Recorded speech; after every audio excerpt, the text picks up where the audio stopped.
Deməli, bu gördüyünüz avtomobillər BMW F32 modelinin avtomobildir. Qapısını sökmüşük.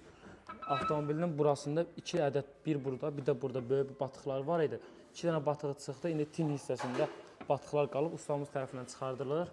İnşallah bizim servisdə bütün xidmətlərə endirim eləmişik. Ən çox endirim elədiyimiz xidmət də bu batıqların çıxarılmasıdır. PDR vasitəsilə batıqların çıxarılması. Oradan bir dənə yaxınlaş bura. Oradan o biranı çək. Tam buradan. Buradakı səthləri, vannaları görürsünüz. Kamerada düşür. Bax, bu qapı rəhlənib və buna şpakulyovkadan çox istifadə edirlər. Burada 2 ədəd batıqlar vardı. O batıqları çıxartdıq. Burada olan batıqları da inşallah çıxardacağıq və avtomobil sahibinə təhvil verəcəyik. Deməli, markasından, modelindən asılı olmayaraq avtomobildə əgər batıqlar varsa və boya dəyməsini istəmirsinizsə, bizim servisə yaxınlaşa bilərsiniz ki, %100 zəmanətlə avtomobildə olan bütün batıqları çıxardırıq və hamısında isə 20% endirimlə. Təşəkkürlər, izləmədə qalın.